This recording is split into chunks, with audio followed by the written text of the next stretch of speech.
Makanya belajarlah daripada sosok pemimpin hebat. Ketika teman-teman PSI lagi live, kalian ini datang termul lagi bicara tuh, ya.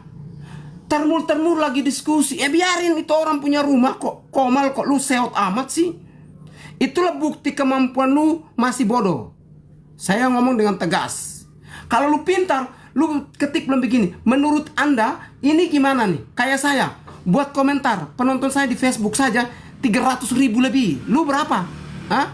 Itu saya kritik, dan PSI terima komentar saya dengan hormat. Mereka senang. Terima kasih kakak favorit.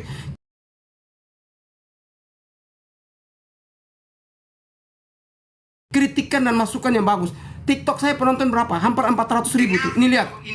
Ini saya kritik PSI, tetapi komentar 1.700, yang bagi 128.000, yang nonton hampir 400.000. Dan rata-rata orang PSI terima komentar saya.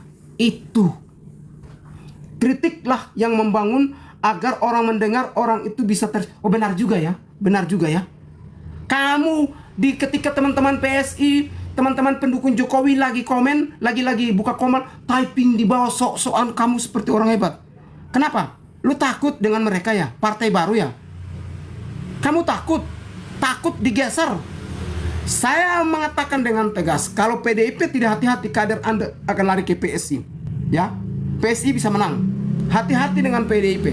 Perbandingan antara PDI dan PSI, grassroots-nya sama. Ya. Kenapa saya bilang begitu?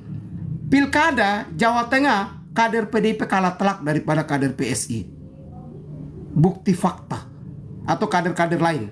Di Jawa Timur, kader PDIP kalah dengan partai pengusung. Apalagi lu mau banggakan. Jadi kalau kalian kader partai besar, tolonglah buat narasi yang membangun supaya orang itu mencintai partai Anda. Jangan orang semakin membenci partai Anda. Kasih tahu ketua partaimu bahwa mari kita rubah cara komunikasi yang baik, orang mencintai kita. Kalau tidak, ingat, PSI akan ambil pasukan merah. Saya sudah prediksi. Saya sudah tidak berpartai, saya sekarang jadi pakar politik.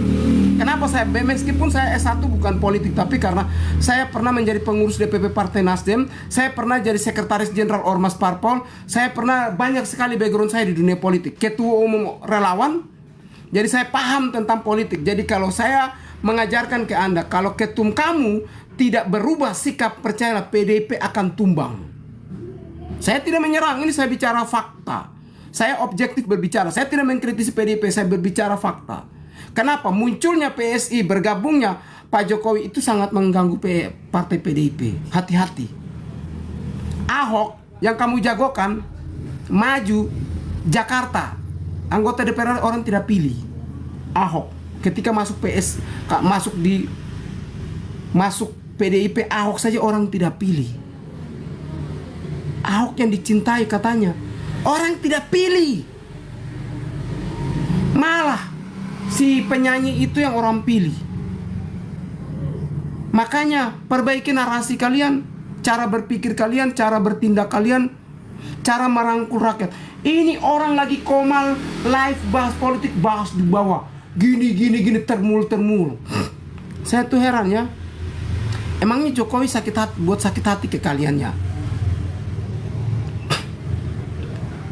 Lu sekarang merendahkan PSI ya. Saya bukan kader PSI. Hari ini lu merendahkan, besok lu menangis. Partai lu yang namanya PDP bisa menangis. Percaya. Pelan-pelan PSI lagi berbenah. Dan PSI saya bangga, ketika kami kritik mereka terima.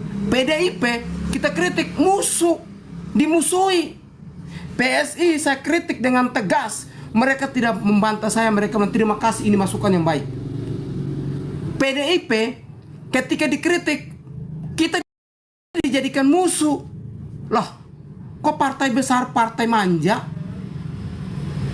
Sampaikan salam ke ketum Anda. Didiklah kader-kader menjadi partai yang bermove on. Seperti Prabowo Subianto, move on.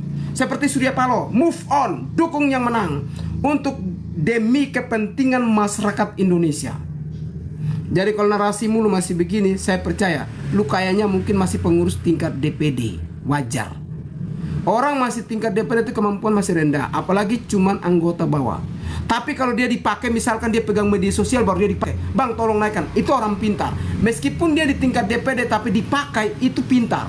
Tapi kalau orang tidak pakai lu, setiap kali ada kegiatan lu nggak diundang, berarti lu punya otak lemah. Tapi kalau setiap kali, bang tolong dong, kami percaya kamu ini jago dalam media sosial, tolong naikkan. Dan dinaikkan berarti dia hebat. Itu cara tolak ukurnya. Ya, jadi kalau PDIP masih cara berpikir kampungan model begini, percayalah 2029 PDIP akan turun kursinya. Lihat ya, kemarin dia pemenang kursi ya, tapi kali ini turun banyak sekali. 110 coy, tidak salah 128 atau berapa turun 110. Itu PDIP harus koreksi diri. Koreksi diri. Ahok yang Anda jagokan maju saja kalah. Kalah di Jakarta. Bukti. Justru PKS kalahkan. Jangan sombong. Ini politik. Kamu baru belajar politik, jangan banggakan. Belajar politik cuma di tingkat daerah. Saya di pengurus pusat coy. Cara berpikir nasional. Kamu masih berpikir lokal. Tidak apa-apa kamu di lokal tapi berpikir nasional. Saya suka. Jangan di lokal berpikir lokal. Rubah cara berpikirmu. Kalau masih pemikiran sempit, mending lu keluar dari partai aja kawan. Karena cara berpikirmu sempit banget. Saya keluar dari partai membela Jokowi. Final. Demi dukung Pak Jokowi, membela ijazah Jokowi, saya keluar dari partai. Kenapa? Dengan tujuan supaya saya bisa leluasa mengkritik, tidak ada orang yang bisa melawan saya, bisa melarang saya. Tidak ada satupun yang bisa melarang saya hari ini. Saya punya hak prerogatif untuk mendukung Jokowi, Prabowo, Gibran. Nanti 2027 saya masuk. PSI pasti senang kalau saya masuk PSI. Senang, kenapa? Saya punya pasukan. Saya disukai, medsos saya bisa mengangkat PSI terkenal. Selain PSI sudah terkenal, tapi saya juga ikut bisa membantu. Bisa membranding. Kalau Anda tanya, Frit bisa mendapat? Bisa. Lu belum tahu nama saya di NTT cukup terkenal. Begitu. Jadi saya berharap begini. Marilah teman-teman pendukung PDIP, kita move on ya. Kita dukung pemerintah. Misalkan ada menteri yang tidak pro kepada rakyat, kebijakannya itu loh melenceng dari rakyat, mari kita sama-sama sikat. Saya setuju. Saya orang pertama yang akan sikat itu menteri. Itu baru benar. Prabowo belum kerja apa-apa, maki Prabowo. Prabowo Jokowi pecah kongsi. Apaan? Ternyata isu yang mereka bermain itu tidak mampu. Gagal. Kenapa? Otak lu kosong. Orang yang, kata Denny Siregar, diposting oleh orang bodoh, dikonsumsi oleh orang bodoh, di-share oleh orang bodoh. Jadi wajar. Itu pernyataan Denny Siregar ketika dia mengkritis ijazah palsu ini dibuat oleh orang bodoh, ya. Dibuat oleh orang bodoh, sekali lagi dikonsumsi oleh orang bodoh, dan di-framing oleh orang bodoh, dan dibagikan oleh orang bodoh. Itu Denny Siregar. Cocok. Sama saya mau bilang, pecah kongsi. Jokowi katanya pisah. Kok Jokowi dengan Prabowo pisah? Itu dibuat oleh orang bodoh.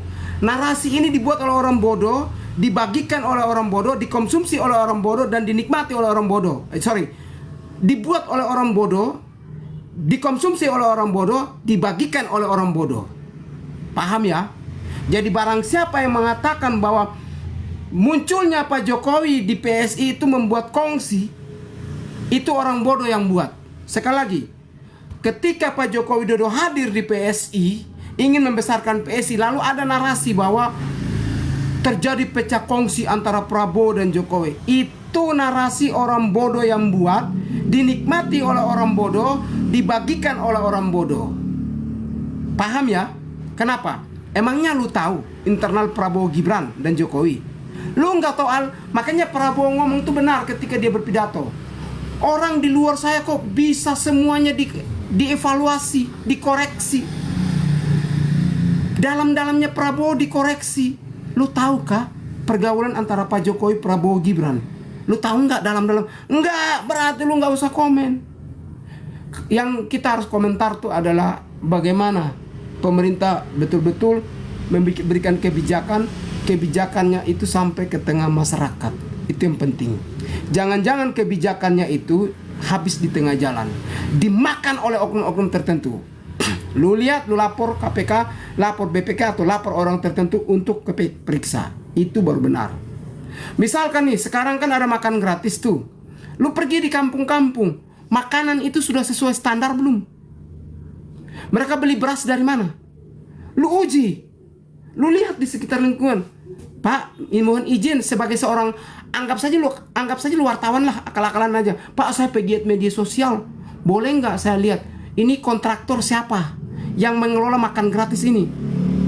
Oh, si Asia. Boleh tidak? Bahan apa yang kamu pakai?